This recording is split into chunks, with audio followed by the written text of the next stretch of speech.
Kakinada port నుండి ration యథేచ్ఛగా తరలిపోతోంది. 3 check పోస్టులు ఏర్పాటు చేసిన బియ్యం ఎగుమతులు ఎందుకు ఆగడం లేదన్న పవన్ కళ్యాణ్ ప్రశ్నలకు అధికారులు తీరు అనేక అనుమానాలకు తావిస్తోంది. గత ప్రభుత్వ వ్యవహార శైలితో అధికారులు విధులు నిర్వహిస్తే ఊరుకోమని పలుమార్లు హెచ్చరికలు చేశారు. పద్ధతి మార్చుకోవాలంటూ పవన్ వ్యాఖ్యలను చూస్తే అధికారంలో వచ్చి 6 నెలలైనా ఇంకా పట్టు సాధించలేదన్న విమర్శలు వెల్లువెత్తున్నాయి. చెక్ పోస్టులన్నీ కలెక్షన్ సెంటర్లుగా మారాయే గానీ లారీలో రేషన్ బియ్యం ఆనవాళ్లు పసిగట్టడం లేదని పవన్ కళ్యాణ్ అనుమానిస్తున్నారు.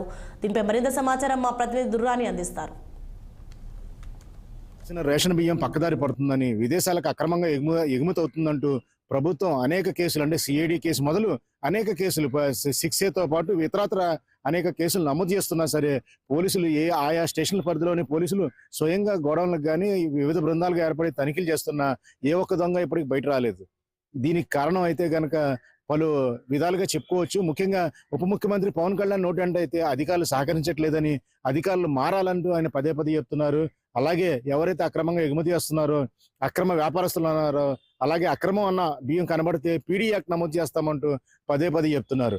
వాస్తవంగా ఇక్కడ మనం ముఖ్యమైన విషయం మాట్లాడుకుంటే గనక ప్రభుత్వం ఏదైతే పేదలకు రేషన్ బియ్యం అందిస్తుందో ఆ రేషన్ బియ్యం మీరు తినగలిగిన ఉన్నా తినలేకపోయినా ఖచ్చితంగా మీరు వాడుకోవాల్సిందే, బయట అమ్ముకోవడానికి వీల్లేదు అంటే ఏ విధమైన చట్టం లేకపోవడంతోనే ప్రజలు తమ తినడానికి ఇష్టం లేని బియ్యాన్ని అమ్ముకుంటున్నారు.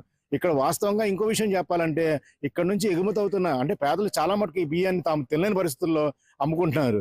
ఈ అమ్ముకున్న బియ్యం అత్యధిక శాతం విదేశాలకు ఎగుమతి అయ్యే బియ్యంలో కలిసిపోతుంటే మిగిలింది మాత్రం ఇలాగ బియ్యం రవ్వ కానీ, బియ్యం నూక కానీ, పిండిగా కానీ మారిపోయి బ్రాండ్ల పేరు మీద అమ్మకానికి వస్తున్న విషయం మాత్రం ప్రభుత్వం గమనించకపోవడం ఇక్కడ గమనార్హం. ఆ వ్యాపారం కూడా కాకినాడ పరిసర ప్రాంతాల్లో జోరుగానే సాగుతుంది. ఈ విషయాలు పక్కన పడితే పీడీ యాక్ట్ ఎవరి మీద పెట్టాలి అంటే కార్డు హోల్డర్ మీద, అంటే ముందుగా ప్రభుత్వం నుంచి అందుకున్న రేషన్ బియ్యం వినియోగదారుడే, రేషన్ కార్డు హోల్డరే.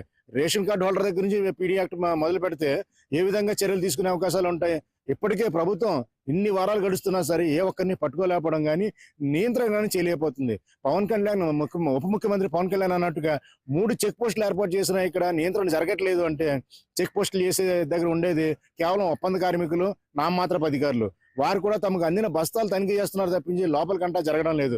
ఈ బియ్యం కూడా అంటే ఈ చూసుకున్నా ఉంటే ఫోర్టిఫైడ్ బియ్యం చాలా స్పష్టంగా కనిపిస్తున్న అధికారులు ఒక్కొక్క లారీకి 1000 రూపాయలు చొప్పున తీసుకుంటున్నారు అన్న ఇక్కడ జరుగుతున్న చర్చ కూడా అంతు లేకుండా పోతుంది. ఈ విషయాలన్నీ పరికిస్తే కనుక రేషన్ బియ్యం మీద ప్రభుత్వం ఎందుకు ఇంకా ఉక్కుపాదం మోపలేకపోతుంది అంటే నిజంగా ఒకవేళ ఎగుమతులు అక్రమంగా జరుగుతున్నాయంటే దీనికోసం ఏ విధంగా నిరోధించాలన్న విషయం వదిలేసి ఎంతసేపు ప్రసార మాధ్యమాల్లో చర్చ, అలాగే తమ ఉనికి చాటుకునేందుకు అధికారులు ప్రయత్నిస్తున్నారే కానీ కాకినాడ వదిలితే కాకినాడలో జరిగిన గోడౌన్స్ పక్క ఇంకా కేసులు కొలికి రాలేదు. పౌర సరఫరాలు చేసిన మంత్రి నాదెళ్ల మనోహర్ చేసిన దాడులు విశాఖపట్నం వెళ్ళి చేశారు. ఇలా ప్రాంతాలు మారుతున్నాయి కానీ అధికారులు తీసుకున్న చర్యలు కానీ ఇంకా ఏమి కనిపించట్లేదు. ఉప ముఖ్యమంత్రి అయితే కనుక చాలా స్పష్టంగా చెప్తున్నారు పవన్ కళ్యాణ్ ఎవరిని వదిలిపెట్టడం, అధికారులు తీరు మార్చుకోవాలని. ఏ అధికారులు తీరు మారట్లేదు. అధికారులు వచ్చి 6 నెలల పైగా గడిచింది, వారిపైన చర్యలు తీసుకునే అవకాశం ఉన్నా ఏమాత్రం పసగట్లేదు.